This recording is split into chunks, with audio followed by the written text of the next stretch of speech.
Good morning, guys. So let us start the today's current affairs topic for the discussion, guys. So I start with the that is topic number one. Indoor wins Swachh Sarvekshan 2020. Guys, what does exactly mean? So indoor wins Swachh Sarvekshan 2020. So every year the Union Ministry of Urban and Development will go for the ratings of the cleanest city in the country, guys. For what? Cleanest city in the world. Cleanest city in the country. So on part of this, every year, that is, this is the fourth consecutive year that Indore in Madhya Pradesh won the Swachh Sarvekshan Award, guys. So Swachh Sarvekshan Award 2020 this year have been won by the Indore Madhya Pradesh. So this will be done by the Ministry of the Urban and Development.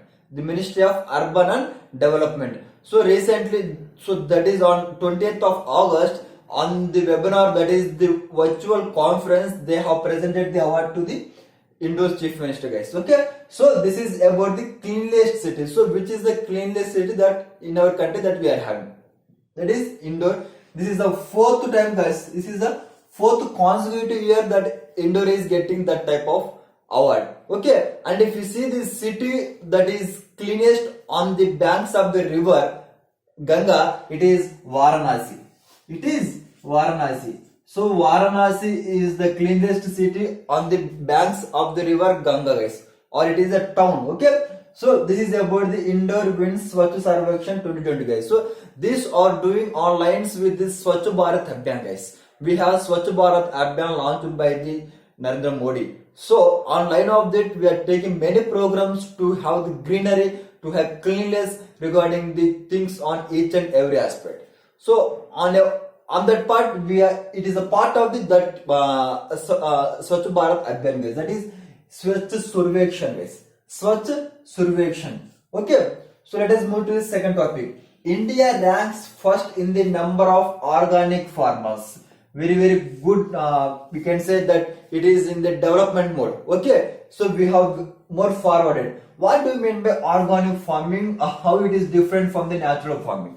Guys, I want to take basics about the organic farming. If you see, organic farming is the use of insecticides, pesticides, fertilizers, or all is of the chemical nature, guys. Guys, in the farming, we go for the insecticides.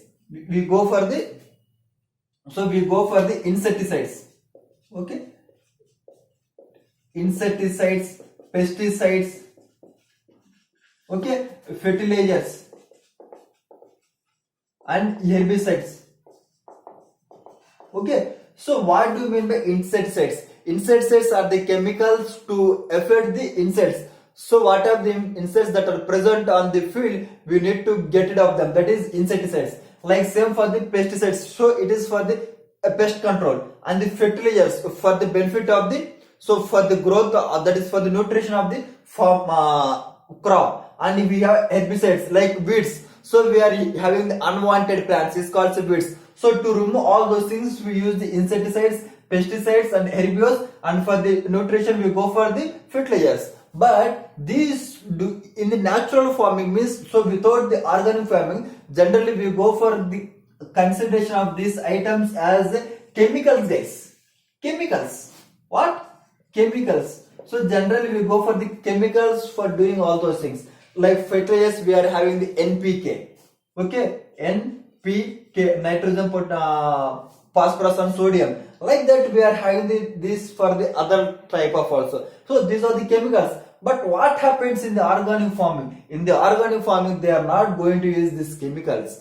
They are going to do the same things for the insecticides, for the pesticides, for the fertilizers, for the herbicides, but they are going to do with natural available material. Natural available things. Like in the organic farming, the things that will use is the cow dung, guys, and the coconut water. Okay, the cow dung, coconut water, these are the materials they will curd. Guys, why? Because in our village we are having the organic farming, guys. organic farming. I visited that place and I came to know that they are using this type of things, cow dung, the coconut water, curd, and all those things. They will go for the making of the insecticides, pesticides, and fertilizers and herbivores. They are going to use that more on that. Okay, this is about the organic farming, and the way of doing the cultivation is also different from the organic farming. We have the mulching, all those things that in the organic farming, guys. Okay, so India is also moving ahead in the organic farming. Online of this, the simple difference is this is the product that we get. This with the chemicals is that is chemical product, guys. Chemicals. So the product will be full of chemicals. Whereas this is an organic product, we are going with the natural product. Natural product. So if you compare the things, the production is more in this. Okay, production is more in the chemical farming, but the production in the organic farming is somewhat less. Production is somewhat less. Second one, so the product will be of good quality in the organic farming, means fresh quality without the chemicals. But this will be having the product, but of the chemicals in nature, guys. But of the chemicals in nature, and it is good for health.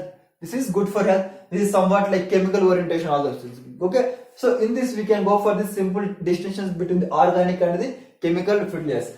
But why it is in current affair? India ranks first, guys. Good news, good news. In the number of organic farmers. So the number of organic farmers in the countries, if you compare, that is India is the one which is the first in position in the organic farmers.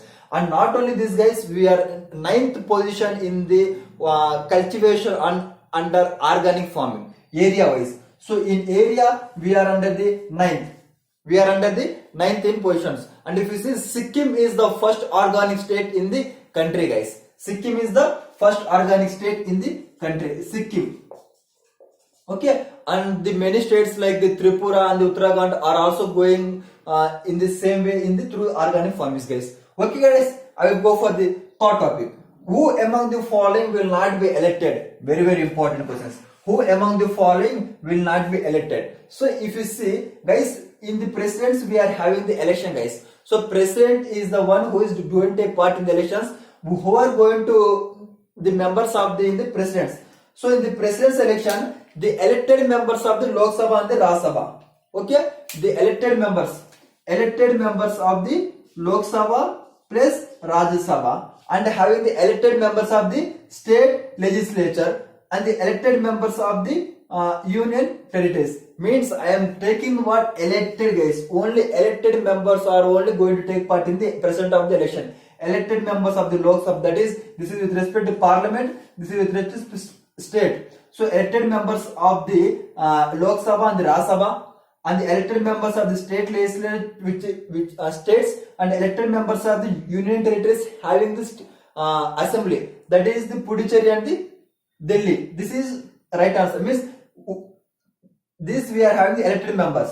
So vice presidents are also same way. So vice presidents are also elected member. But if you see, that is parliament. Simply, guys, parliament. So parliament is going to elect the vice president. So parliament includes of elected members, nominated members, and the all members. So elected and the nominated. This is vice president. So speaker. So speaker also will be elected by the members of the Lok Sabha, the members of the Lok Sabha. Whereas the chairman of the Rajya Sabha is not an elected, guys. Chairman of the Rajya Sabha is not elected. So it is the ex officio member of the. So that is the vice president. So vice president directly is the ex officio chairman of the Rajya Sabha. The vice president directly is the ex officio chairman of the Rajya Sabha. He is not going to be elected. He is not going to be elected. So directly through the vice president he will elect. But in the Rajya Sabha he will be the vice president is the ex officio chairman of the Rajya Sabha, guys. Okay. So the correct answer is D. Okay. He is not elected. Done. So let us move to the fourth topic. So India Development Report, World Bank. So recently the World Bank has released the India Development Report. So in that India Development Report, the World Bank has mentioned the few reforms, guys. So present we have COVID, and what are the things that we are struggling with. Okay, so what are the issues we are having. They have found out we are having the 89% of the debt to GDP ratio.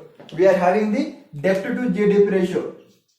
Debt to GDP ratio 89%. Okay, means very large. We have more debt, guys. we have more debt, and it also mentioned that it is the need of the private investments. So privates have to be invested in the economy.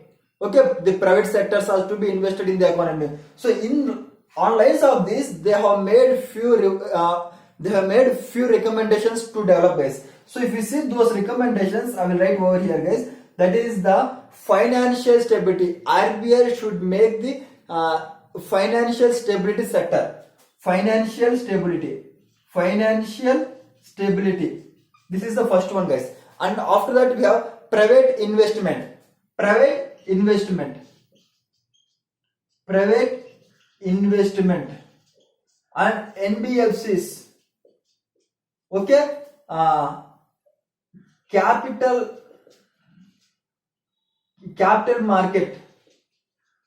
Okay, NBFC is capital market. Okay, so financial stability means the RBI should take the measures to have the financial stability in the country, guys. Private investments, so the private companies should invest in the economy such that they will going to provide the more employment and the economy is going to develop. And the NBFC, non-banking financial corporations, should lend the loans to the required sector, that is this sector specific. And the capital market, so we are having the capital market such that the long-term loans will be provided. Long-term loans will be provided, guys. So these are the few recommendations have been made by the World Bank, okay, on India development report, guys. Okay, so such that, and it also credit a credit facility should be given to the people or to the companies. So these are the few things that have been discussed in the World Bank. So last topic for today's discussion is the what is crowding out. So if you see what exactly crowding out is,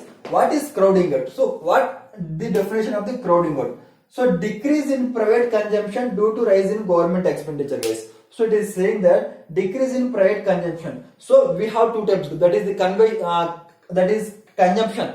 Okay, consumption and the investment. Okay, consumption, investment, and expenditure. So these things should be discussed, guys.